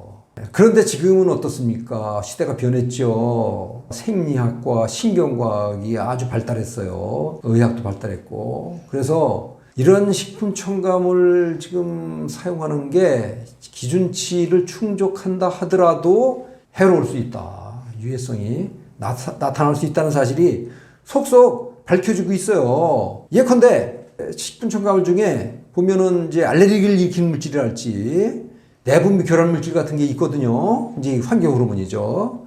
이런 물질 같은 경우에는 PPT 농도에서도 우리 몸에 유의미하게 유해성을 불러올 수 있다. 라고 그래요. PPT 농도를 주목하셔야 돼요. PPT 농도면 1조분의 1이거든요. 1조분의 1인데 아주 극미량이라고 보시면 돼요. 보통 식품 첨가물 사용하는 농도가 ppm 단위에서 사용합니다. ppm이 100만 분의 1이잖아요. 100만 분의 1.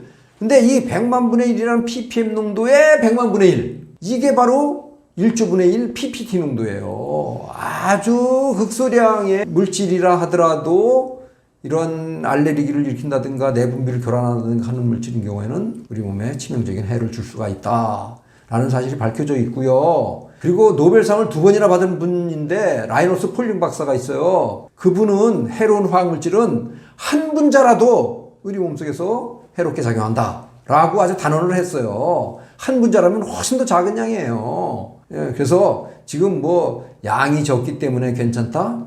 더 이상 그런 얘기 하지 말라는 경고입니다, 이게. 이제 MSG가 발견된 것도 굉장히 획기적인 일이죠. 누구든지 감칠맛을 값싸게, 손쉽게 이제 낼 수 있게 됐지 않습니까? 그래서 늘 논란이 있어 왔는데, 얼마 전에 그 불쑥 MSG가 해롭지 않은 것으로 밝혀졌다. 라고 해가지고 이제 언론들도 이제 대서특필하고 막 그랬고, 실제로 이제 그렇게 믿는 분들이 많으신데, 이게 학계의 공통된 의견이 아닙니다. 일부 학자들의 주장이에요.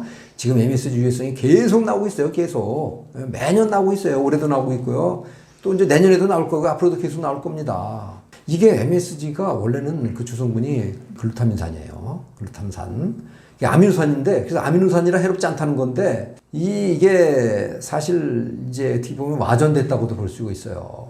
이 아미노산도 단백질을 통해서 섭취하는 게 지극히 정상적인 거예요. 우리 인체 대사로 볼 때는. 근데 특정 아미노산 한두 가지만 집중적으로 먹게 되면 혈액에 그 아미노산 함량만 불쑥 올라가거든요. 불쑥 올라가면 이게 신경계를 건드려요. 그래서 신경독성 물질로 작용을 하는 겁니다. 그리고 뭐 이제 알레르기도 일으킨다든가, 뭐 망막세포를 손상한다든가, 뭐 대사증후군의 원인이라든가 이런 그 여러 가지 유해성이 계속 나오고 있는 것도 그런 점을 간과했기 때문이에요. 그리고 또 이제 식문화 차원에서도 저는 그 문제가 있다고 보거든요. 왜냐하면은 그 모든 가공식품에는 무조건 다 MSG를 써요. 감칠맛이 필요한 데는. 가공식품뿐만이 아니에요. 요식업소 음식에도 뭐 거의 필수적으로 MSG가 들어가다 보니까 맛의 획일화가 이루어진 거예요. 원래 맛은 집집마다 다 다양해야 된다고 저는 보거든요. 지금은 다 똑같아졌어요, 다. 그리고 손맛이라는 게 없어졌어요. 요리 솜씨가 필요 없어졌으니까. 그냥 MSG만 넣으면 다 구수한 쇠고기 국물 맛을 내니까. 이것도 식문화 차원에서 음식 문화를 황폐화시키는 하나의 원인이 될 수 있지 않을까. 그렇게 생각을 합니다. MSG 해롭지 않다는 거 일부 학자들의 주장일 뿐이다라는 사실. 그리고 맛의 획일화를 불러왔다는 점에서 우리가 MSG를 그렇게 반길 수만은 없는 첨가물이다라고 저는 생각을 합니다. 지금 식용유는 이제 가공식품에 사용하는 이제 유지인데 크게 이제 두 가지가 있습니다. 두 가지. 첫째로 추출 정제유, 두 번째로 인공 경화유입니다. 추출 정제유는 액상 유지예요. 이제 우리가 주로 이제 이용하는 식용유라고 보시면 되는데 유지를 추출해서 만들어요. 참기름 짜는 식으로 이렇게 압착해서 짜는 게 아닙니다. 유기용매를 이용해서 기름을 녹여냅니다. 그래서 나중에 용매하고 기름하고 분리시키는데 문제는 완전 분리가 안 된다는 사실이에요. 대개 유기용매로 헥산이라는 그 화학물질을 쓰거든요. 그 헥산이 신경독성이 있는 물질이에요. 지금 보면은 법적으로 5ppm까지 잔류를 허용해요. 그 많은 양은 아니기 때문에 당장 문제는 안 일으키는데 오랜 기간 지속적으로 먹으면은, 이게 추출류를 먹으면은 문제가 생길 수밖에 없다고 저는 보고요. 그 다음에 이제 추출류는 반드시 정제를 해야 돼요. 그래서 추출 정제유라고 그러는 건데, 정제하는 과정이 다른 게 아닙니다. 굉장히 높은 온도에서 강한 열풍을 불어넣어 주는 거거든요. 이 과정에서 또 이제 기름의 지방산이 또 변형이 일어나고 막 그래서 산패도 일어나고, 그래서 트랜스 지방산도 만들어지고, 뭐 과산화물 같은 것들, 알데히드 화합물 같은 것들, 뭐 해로운 벤조피렌 같은 거, 이런 것들도 이렇게 만들어져요. 그래서 추출 정제가 나쁜 거고요. 그리고 또 이제 인공 경화유가 있는데 이 추출 정제를 화학 반응을 시킵니다. 화학 반응식을 시키면은 이게 액상 유지가 고체 유지로 변하거든요. 그 인공 경화유가 굿기름 쪽 경화유예요. 그 고체 유지죠. 근데 그걸 인공적으로 화학 반응시켜서 만들었다고 인공자를 붙인 거거든요. 그건 미생물 분자 구조가 미세하게 변형이 돼 있어요. 그게 이제 트랜스 지방산인데 트랜스 형태의 이외의 변형된 지방산들도 많이 있어요.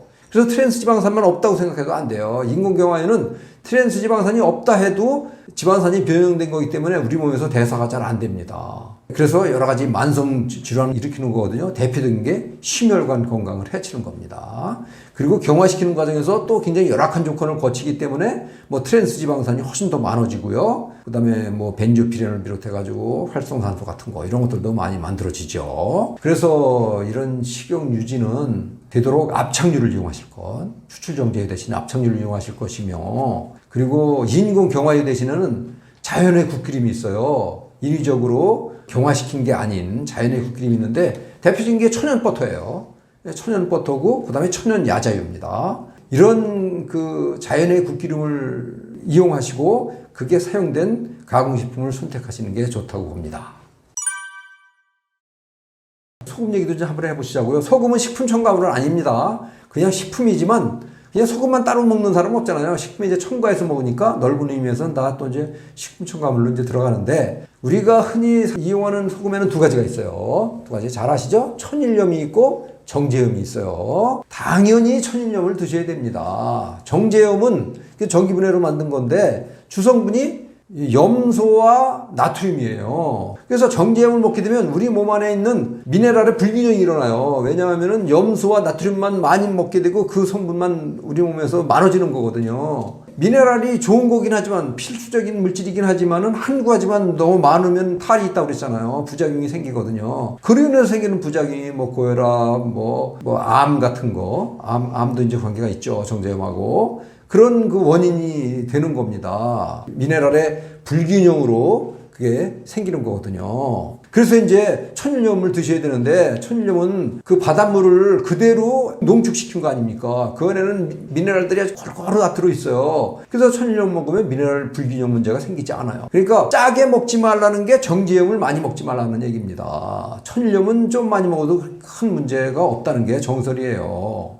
다만 한 가지 요즘에 이제 정제염 불가피론을 하는 분들도 계시더라고요. 왜냐하면은 바닷물이 오염됐다는 거예요. 그래서 오염된 바닷물을 농축해서 만든 천일염은 여러 가지 오염물질이 들어있을 수 있다라고 해서 천일염은 나쁘다라고 이제 얘기를 하더라고요. 거기에 비하면 이제 정제염은 상대적으로 더 안전하다는 거거든요. 저는 좀 무책임한 발언이라고 좀 생각을 합니다. 전문가라는 사람이 그런 얘기를 하기엔 적절치 않다고 보는 게 그런 문제가 있다면 그런 문제를 어떻게 하면 해결할 건지를 찾아서 그 방법을 우리가 알리도록 노력을 해야지 그런 문제가 있으니까 나쁜 소금을 먹자라고 얘기하는 거는 절대로 동의할 수 없고요. 또 사실 정제염도 그런 그 오염물질에 대해서는 100% 안전한 건 아니에요. 정제염에서도 문제가 될 수는 있는데 다만 이제 천일염의 경우 정 문제가 된다면은 그 간수를 완전히 빼고 대나무통에 넣어서 태운 죽염이 있죠.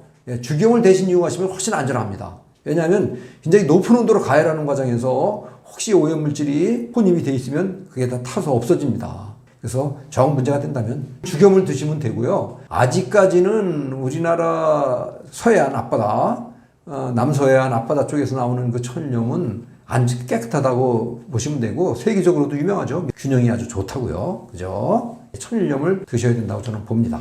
또 이제 요식업소에서 주로 이제 그런 경향이 있는데 우리는 조미료를 안 씁니다라고 표방을 해요. 그런 걸 써붙여 놓더라고요. 그리고 가서 주방에 들여다보면 맛소금이 있어요. 맛소금. 실제로 MSG 같은 인공조미료를 안 쓰지만 맛소금을 대신 쓰면은 그거는 인공조미료 쓰는 거하고 똑같은 거예요. 맛소금이 뭡니까? 조미료하고 정제염하고 섞어놓은 거거든요. 그 맛소금도 사실은 조미료라고 보시면 됩니다. 거기에 이제 정제염만 섞였을 뿐이다. 그래서 맛소금도 쓰는 거를 좀 피하시는 게 좀 좋다고 봅니다. 얼핏 보면 그런 것 같아요. 생활비가 많이 들 것 같은데 실제로 해보면 그렇지도 않아요. 오히려 생활비를 아끼기 위해서라도 친환경, 친건강 식생활을 해야 한다고 저는 봅니다. 일단 비용도 그렇게 생각보다 많이 들어가지도 않거니와 하나 중요한 게 있어요. 일반 싸구려 인스턴트식품 패스트푸드 위주의 나쁜 가공식품 식생활을 하게 되면은 건강이 나빠지게 돼 있어요. 당장은 아니더라도 언젠가는 건강에 문제가 올 수밖에 없어요. 그럼 병원에 가야 될 거 아닙니까? 병원에 공짜로 가나요? 의료비가 들어간다고요. 의료비라는 목돈이 더욱더 지출을 해요. 생애 의료비라는 개념이 있거든요.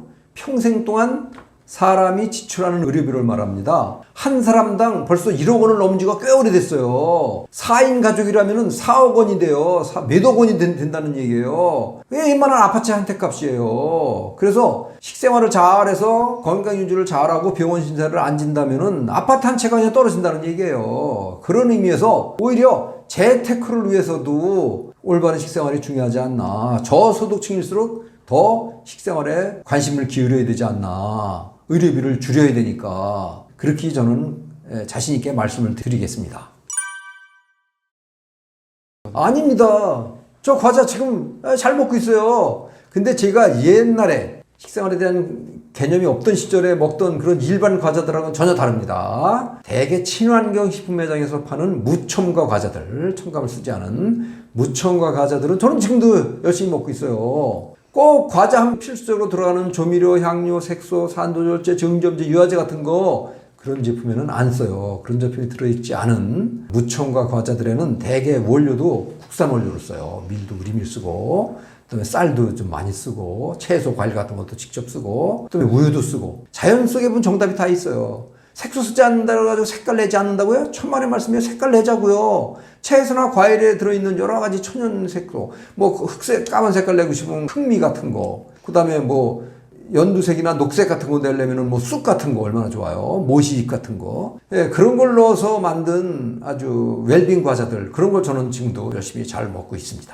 지금 우리나라에서 인기리에 팔리고 있는 과자들 중에 특히 꼽는다면 한 두 가지 정도가 있어요. 둥근 형태의 초콜릿 파이가 있죠. 그리고 그 유명한 새우맛 스낵이 있죠. 이 두 가지가 우리나라 사람들이 제일 많이 먹은 과자라고 볼 수가 있어요. 저도 과거에는 무척 많이 먹었는데 지금은 일절 먹지 않고 있습니다. 그 초콜릿 파이 같은 거, 이런 거는 굉장히 달잖아요. 단 이유가 간단해요.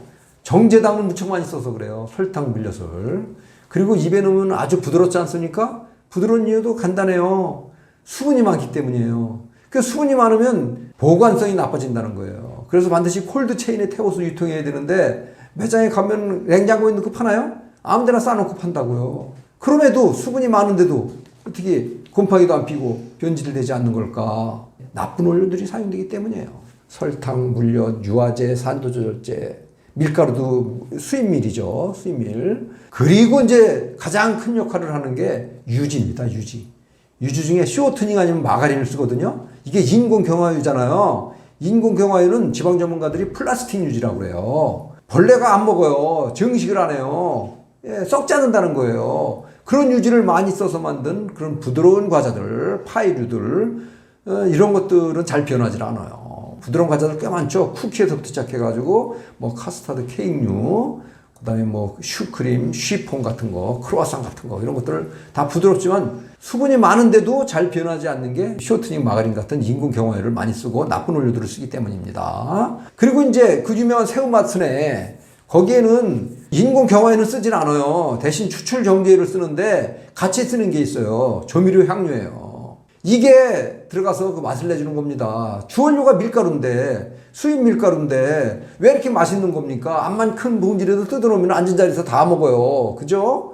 그게 조미료와 향료의 맛이에요. 그런 점에서 잘 팔리는 제품, 유명한 제품일수록 저는 일절 먹지 않고 있고요. 시중에서 판매되고 있는 일반 과자들이 다 그런 식으로 만들어요. 그래서 그걸 갖다가 과자 하면 정크푸드라고 그러는 겁니다. 제가 일반 과자는 먹지 않고 첨가물 쓰지 않은 무첨가 과자를 먹는다고 그랬죠. 그런 웰빙 과자를 먹는데 대표적인 웰빙 과자를 하나 소개해 드리겠습니다. 바로 이겁니다. 잘 보이시나 모르겠는데 이게 강정입니다. 강정인데 뭐로 만들었는지가 중요해요. 들깨로 만들었습니다. 들깨 조청 강정입니다. 저는 이거 매일 먹어요. 매일 꾸준히, 한 서너 개씩 꾸준히 먹어요. 제가 이걸 그렇게 즐겨 먹는 이유가 있습니다. 들깨가 자연의 선물입니다. 예전에는 쌀이 없어서 구황식품으로 먹던 식품이 들깨였는데 지금은 현대인의 건강을 지키는 비밀 코드가 들어있는 식품이다라고 저는 그렇게 말씀드리고 싶어요. 왜냐하면 굉장히 중요한 영양분인 오메가3 지방산이 들깨의 작물치 60%나 들어있기 때문에 모든 농수축산물을 통틀어서 그 정도 많이 들어있는 게 없어요. 그런 의미에서 저는 이게 들깨가 자연의 선물이라고 보고 들깨를 조청에 버무려서 만든 들깨조청강정 이거를 매일 꾸준히 먹습니다. 시중에서 파는 거 드셔도 되지만 뭐 집에서 만들어 드시면 더 좋아요. 집에서 만들 때 땅콩, 호두잣 같은 그런 견과류를 넣고 만들으시면 훨씬 더 좋죠. 이거를 꾸준히 드실 것을 권해드리고요. 요즘 오메가3 지방산 보조식품들을 즐겨 드시는데 그거 드시는 거 좋다고 좀 보지만 사실 그거 굳이 그런 거 드시지 말고 들깨를 평상시 꾸준히 드시면 오메가3 지방산 부족한 거를 충분히 우리가 공급할 수 있다고 보고요. 그리고 이제 들깨만 먹기에는 좀 재미가 없으니까 이런 식으로 강정 같은 식으로 과자를 만들어서 먹으면 훨씬 이제 도움이 되실 거라고 봅니다. 우리들 큰 관심사 중에 하나가 미용이잖아요. 다들 젊어지시려고 노력을 하십니다. 시간과 비용 투자를 적잖이 하셔요. 그런데 먼저 생각해 볼 게 있어요. 식생활에 관심을 가지십시오. 과자, 빵, 패스트푸드, 인스턴트 식품 같은 정크푸드를 멀리 하십시오. 보통 이제 과학자들이 동물 실험을 할 때 쥐를 사용하지 않습니까? 쥐의 수명이 한 2년 정도 돼요. 근데 2년이라는 시간은 과학자들한테 꽤 긴 시간이에요. 빨리 결과를 도출해야 될 거 아닙니까? 그래서 과학자들은 그 쥐를 빠르게 늙게 만들어요. 이걸 갖다 가속 노화라고 그럽니다. 가속 노화를 시키기 위한 가장 안전하고 효율적인 방법이 정크푸드를 먹이는 방법이에요. 정크푸드를. 그럼 빨리 늙는다는 얘기예요. 그래서 사실은 애써서 여러 가지 다른 수단을 찾아서 위험한 방법도 기꺼이 감수하고 막 그런 분들이 많이 계신데 그런 거 말고 진짜 가장 안전하고 효율적인 미용 수단은 우리 식탁에 있다. 라는 사실을 우리가 명심해야 되지 않을까. 젊음을 유지할 수 있는 가장 좋은 방법이다라고 저는 생각을 합니다. 올바른 식생활이. 자, 건강이란 게 뭘까요? 이제 여러 가지 방법으로 말할 수 있겠는데 저는 이렇게 한번 정의를 내려보겠습니다. 좋은 음식이 우리 몸 안에 만들어 놓은 아름다운 향기다. 그러면 반대로 질병은 뭔가요? 나쁜 음식이 몸 안에 만들어 놓은 추한 악취다. 식생활이 그만큼 중요하다는 얘기죠. 식생활이 바로 건강과 질병을 가름한다는 얘기죠. 보통 식생활 잘하자고 그러면은 그냥 놔둬. 내가 이렇게 편한 대로 먹을래. 그렇게 생각을 해요. 그래서 이제 병에 걸리고 그러는데 글쎄요. 한번 생각해 보시자고요. 병 하면은 잘못된 식사로 인해서 생긴 병이 이제 현대병이라고도 그러는 건데 옛날에 성인병이라고 했던 겁니다. 요즘에는 이제 생활습관병이라고 그러죠. 암, 비만, 고혈압, 당뇨병, 중풍, 심장병 이런 건데 대개 신체적인 건강을 떠올리셔요. 근데 이거는 반쪽에 불과해요. 또 다른 반쪽이 있는데 어떻게 보면 그게 더 중요합니다. 바로 정신건강까지 해친다는 사실. 우울증, 불안, 짜증 같은 게 이런 게 다 정신건강에 들어가는 거 아닙니까? 이런 사실들이 요즘 심리영양학자들에 의해서 아주 본격적으로 연구되고 발표되고 있어요. 특히 아이들의 경우 성격, 심리, 행동, 정서까지 악영향을 미친다는 사실이 밝혀지고 있어요. 그래서 식생활을 잘해야 되는데 나는 그냥 편한 대로 먹고 맛있게 먹다가 그냥 일찍 병들면 일찍 죽으면 되는 거지 90, 100까지 살 일이 있나 이렇게 얘기하시는데 이것도 큰 오해예요. 사실은 잘못된 식생활로 인해서 생기는 병이 일찍 돌아가시는 하는 게 아닙니다. 평생 약에 의존해서 질병과 투병하면서 생활을 해야 되는 거예요. 불행한 노후가 기다리고 있는 겁니다. 자신만 불행하면 몰라요. 주변 사람들에게까지 애꿎은 자녀에게까지 고통을 주는 거예요. 그런 의미에서 우리가 식생활을 진지하게 생각을 해봐야 된다라고. 건강 수명이 중요한 거 아닙니까? 건강 수명을 길게 하는 방법은 오직 올바른 식생활이다라고 저는 생각을 합니다.